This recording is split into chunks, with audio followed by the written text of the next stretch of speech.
Ndagusuhuje mukunzi wacu ari nako naguha ikaze. Iyi ni KL Radio ishakira urukumbi ry'amakuru yizewe mu Rwanda ndetse no hanze y'igihugu cy'u Rwanda. Ni mu karere ka Kicukiro abacuruzi bongeye kwivovota ndetse barakazwa n'uburyo rwiyemezamirimo w'umwe mu isoko riherereye muri kano karere akomeje kubabuza hepfo na ruguru bitewe n'igikorwa bavuga ko ari ubugome yabakoreye. Mbese n'iki cyabaye? Mbese abacuruzi bo muri kano karere ka Kicukiro baba barimo kurizwa n'iki? Habaye iki muri kano karere ka Kicukiro cyatumye abacuruzi batandukanye bagaragaza ko batishimiye n'uwo mwanzuro wafashwe n'uwo rwiyemezamirimo? Ibi ndetse n'ibindi bigiye bitandukanye nibyo bikubiye mu makuru twaguteguriye uyu munsi. Icyakora icyo tugusaba ni uko wadutera inkunga uyu munsi maze ukareba munsi y'aya makuru yacu urabona ijambo subscribe cyangwa se abone, utukandaho n'akazogera kaza nako ntugasige nako utugakandaho.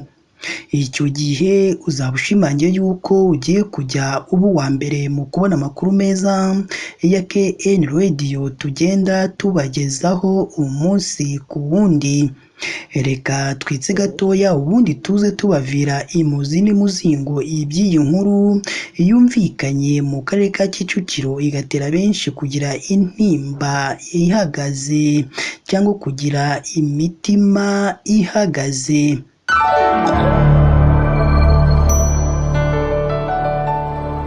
Reka nongere mbaye ikaze bakunzi ba KN Radio aho tubagezaho amakuru aba arimo aragenda avugirwa mu gihugu cy'u Rwanda ndetse no hanze y'u Rwanda. Ni mu karere ka Kicukiro abacuruzi bagaragaje ko batishimiye ibyemezo birimo gufatwa na rwiyemezamirimo. Ibi byagaragajwe n'abo bacuruzi kuri uyu wa kane tariki ya 19 Nzeri 2024 nibwo abacuruzi batandukanye bacururiza mu isoko rya Gikondo Mini Market Kigarama riherereye mu kagari ka Rugira mu murenge wa Kigarama wo mu karere ka Kicukiro, aho batangarije itangazamakuru ko batewe ubwoba n'ingaruka z'izamuka ry'amafaranga barimo kwakana rwiyemezamirimo waryo kugira ngo bakomeze gucururiza ku bibanza bari basanzwe bacururizaho. Bamwe muri bo baganiriye n'itangazamakuru batangaje ko mu gihe cy'imyaka isaga 7 baricururizamo bishyuraga mu byiciro mu gihe cy'ukwezi, aho bamwe batangaga ibihumbi 6 by'amafaranga y'u Rwanda abandi bagatanga ibihumbi 8 by'amafaranga y'u Rwanda bitewe n'icyo umucuruzi acuruza. None kuri ubu babwiwe ko mu ntangiriro z'ukwezi kwa Ukwakira uyu mwaka wa 2024 ibyemezo bizatangira gushyirwa mu bikorwa. Ubundi iri soko batangiye kurikoreramo nyuma yo gukurwa mu buryo bari basanzwe bakoreramo rya Karugira, babwiwe ko rigiye gutunganywa nyuma bakongera kurikoreramo. None imyaka irasaga 10 baritegereje ariko barabuze igisubizo, amaso yaraheze mu kirere. Umwe utifuje ko imyirondoro n'amazina bye bijya ahagaragara kubw'umutekano we yabwiye itangazamakuru mu magambo ye agira ati: ubwo twabwirwaga ko hurijwe ibiciro yaba njye kimwe n'abagenzi banjye twahise dutekereza aho ubuzima bwacu bugiye kwerekeza bitewe n'uko badutunguye ntibaduteguje ndetse ko byatugoye guhita tubona ayo mafaranga cyane ko imikorere isa nk'iyahagaze.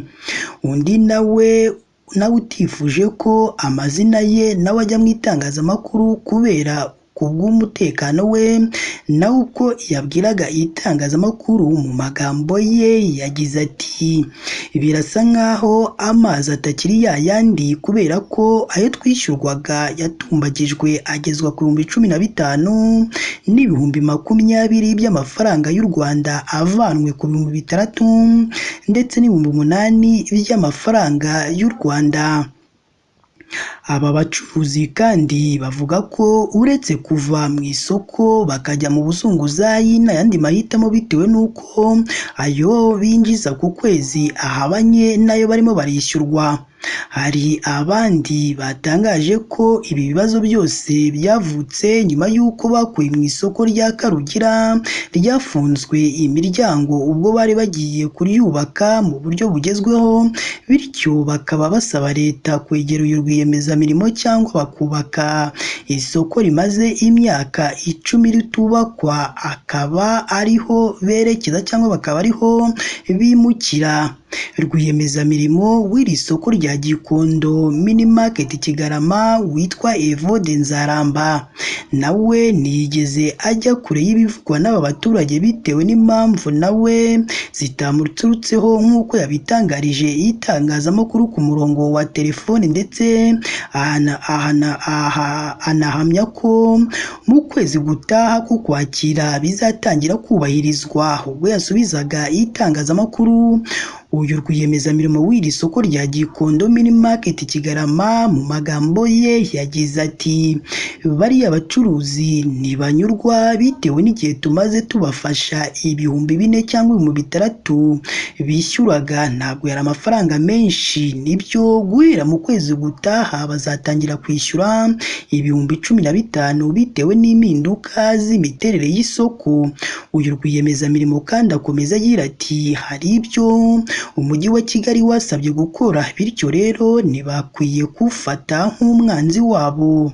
Emma Claudine Ntirenganya ushinzwe itumanaho n'uburezi mu mujyi wa Kigali agaruka kuri iki kibazo ku murongo wa telefone yavuze ko rwiyemezamirimo aba afite uburenganzira bwo kwishyuza amafaranga ashaka bitewe n'impamvu ze bwite.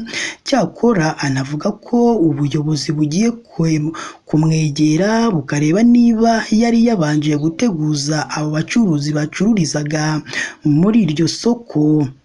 Uyu Emma Claudine Ntirenganya ushinzwe itumanaho n'uburezi mu mujyi wa Kigali ubwo yari arimo araganira n'itangazamakuru, mu magambo ye yagize ati rwiyemezamirimo afite uburenganzira bwo kwishyuza amafaranga ashaka bitewe n'impamvu ze bwite.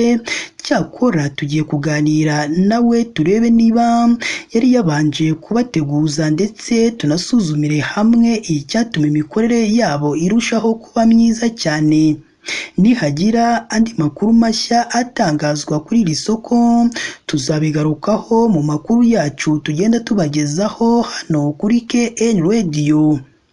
Nyuma y'uko ibi ngibi byumvikanye, abantu batandukanye bakomeje kwibaza impamvu uriya rwiyemezamirimo arimo kuzamura amafaranga y'abo baturage bakoreraga, bakavuga ko leta igomba kujya muri icyo kibazo bakarebaho ibirimo gupfira. Iyi ni KN Radio, ishakiro rukumbi ry'amakuru yizewe mu Rwanda ndetse no hanze y'u Rwanda.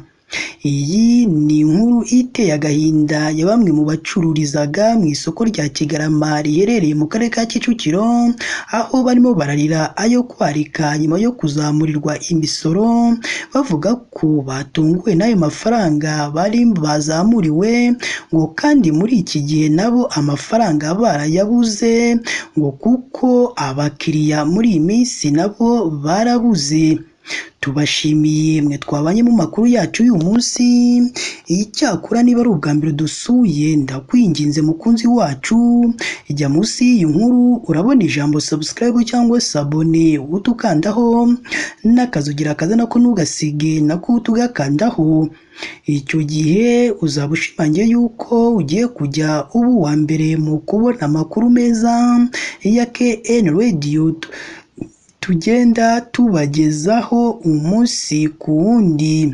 Si ibyo gusa kandi ugomba no kujya hatangirwa ibitekerezo, ukaduha igitekerezo cyawe, haba ari igishima ibyo dukora ndetse n'ikitugira inama ibyo twazahinduramo mu makuru tugenda tubagezaho hano kuri KN Radio.